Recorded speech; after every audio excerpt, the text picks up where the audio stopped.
Assalamualaikum dan salam sejahtera. Hari ini saya Ahmad Presiden bin Muhammad Siddiq ingin membentangkan aplikasi dan kebaikan serta keburukan teknologi komunikasi masa kini.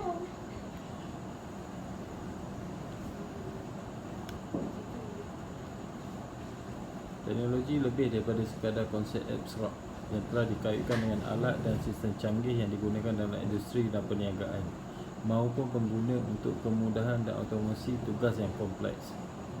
Teknologi juga membentuk cara masyarakat dan seseorang perilaku dan berkomunikasi dalam kehidupan mereka sendiri ataupun dalam hubungan mereka dengan orang lain. Beberapa tahun kebelakangan ini menyaksikan revolusi pengembangan dan teknologi mudah alih. Pembangunan melibatkan perkakasan, perisian dan komunikasi rangkaian. Disebabkan pembangunan pesat dalam bidang industri, teknologi, perusahaan mudah alih serta pengeluar peranti mudah alih dan pembangunan perkhidmatan aplikasi mudah alih bersaing untuk menarik banyak pengguna untuk memenuhi permintaan mereka. Dengan telefon pintar, seseorang dapat membuatkan panggilan, mengirim email, menonton dan berkongsi foto dan video, bermain permainan video dan muzik, menyimpan dan menjejaki temu janji kenalan melayari internet, menggunakan carian suara, memeriksa berita dan cuaca, menggunakan aplikasi sembang untuk panggilan suara dan menghantar teks. Terdapat banyak kegunaan dan fungsi telefon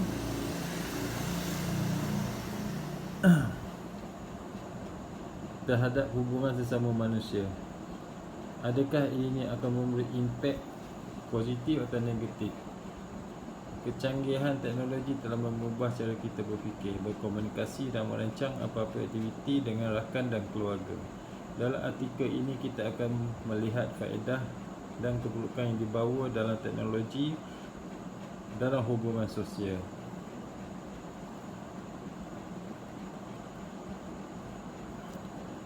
Pertama sekali adalah berkenaan dengan impak dan kebaikan teknologi komunikasi yang telah mengubah hidup dan meningkatkan status seseorang. Skype, FaceTime, Facebook, Messenger, panggilan Viber dan WhatsApp, semuanya memberi kemampuan yang kuat kepada pengguna dan memanfaatkan internet sebagai platform untuk komunikasi secara global.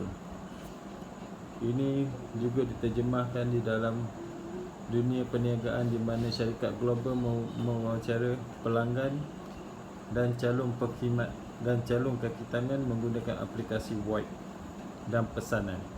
Selain itu, media sosial, forum dan web 2.0 interaktif membolehkan seseorang dari seluruh dunia untuk berhubung, bertemu, belajar dan berkembang bersama media digital.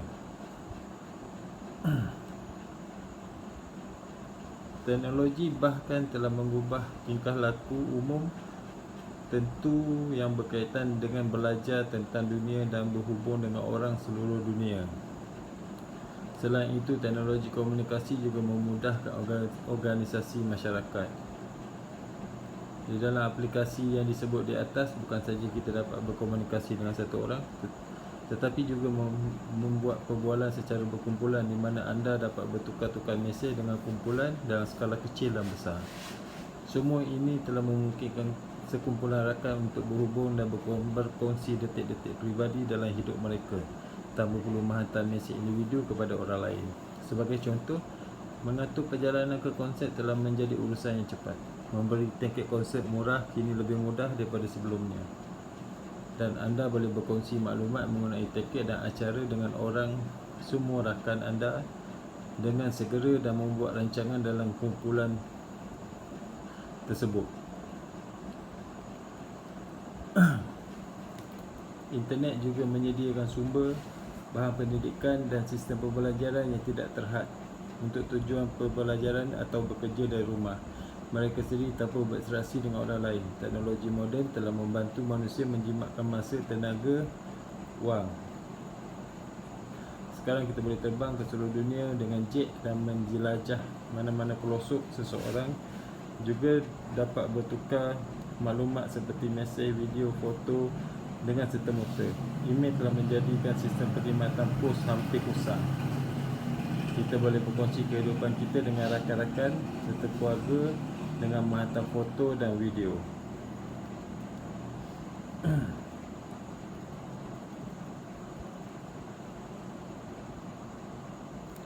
Selain memberi dorongan untuk industri yang ada seperti pembuatan dan perkapalan, penggunaan ICT juga yang besar telah melahirkan industri baru, pengatur cara, penganalisis sistem dan pereka laman web. Semuanya bergantung kepada ICT. Begitu juga orang yang terlibat dalam industri sekunder seperti latihan teknologi, pengambilan pekerja. Namun peningkatan kecekapan dan automasi yang dibawa oleh ICT juga dapat menyebabkan kehilangan pekerjaan, terutama dalam peranan manual dan sektor pembuatan. Bentuk komunikasi juga membahayakan model perniagaan lama. Surat khabar dan majalah cetak ditekan oleh sumber berita dalam talian. Komunikasi peer-to-peer telah memungkinkan perniagaan seperti Uber dan Airbnb yang mengganggu perkhidmatan tradisional seperti taksi dan hotel. Selain daripada itu, komunikasi melalui sembang suara atau pesanan segera tidak mengambil kira dari bahasa badan. Isyarat bukan lisan adalah bahagian penting dari cara manusia berkomunikasi. Sebagai contoh, pengodam mempunyai skill untuk mendapatkan akses maklumat peribadi seseorang yang mengakibatkan perniagaan mereka kehilangan wang dan reputasi. Teknologi seperti perbankan dan dalam talian juga terdedah kepada kes penipuan. Hal ini bermaksud dengan maklumat keselamatan yang tepat, pihak ketiga dapat menyamar sebagai pemilik akaun dan mendapatkan akses kewangan mereka secara talian tanpa pengetahuan pemilik sebenar. Ini sangat bertentangan dengan era pra-ICT. Kerana apabila pengodam dan penyenayah melakukan penipuan, mereka perlu meyakinkan orang lain, misalnya jurubang bank atau pengendali telefon, bahawa mereka adalah anda dan mengakses wang anda. Walaupun IT mungkin telah berubah dan memudahkan kerja, tetapi ia juga membawa masalah privasi dan keselamatan. Dari pengodam email, pemintasan isyarat telefon, kita juga sentiasa mempunyai kebimbangan bahawa maklumat peribadi juga boleh menjadi pengetahuan umum. IT berubah setiap hari. Ia juga bermaksud individu atau pekerja sentiasa menyedari dan melekatkan diri dengan maklumat terkini dalam bidang IT untuk memudahkan pekerjaan mereka.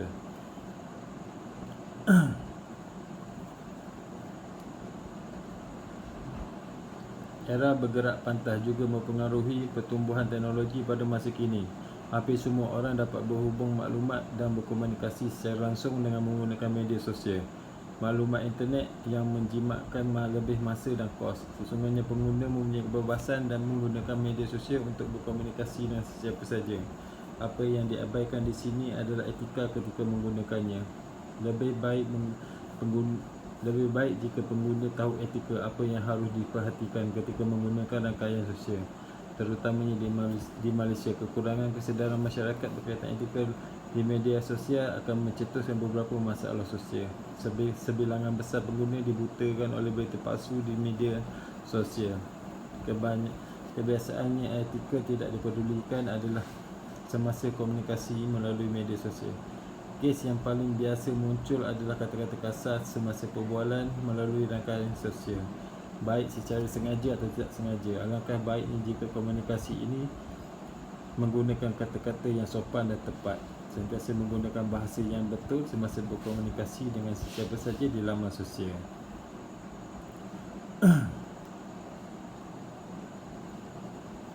Sebelum anda berkongsi berita, lebih baik anda memeriksa kesahihan berita terlebih dahulu. Semasa berkongsi maklumat dalam bentuk gambar, tulisan atau video milik orang lain, pastikan yang menyebut sumbernya untuk menunjukkan penghargaan kepada karya orang lain. Sekian, terima kasih.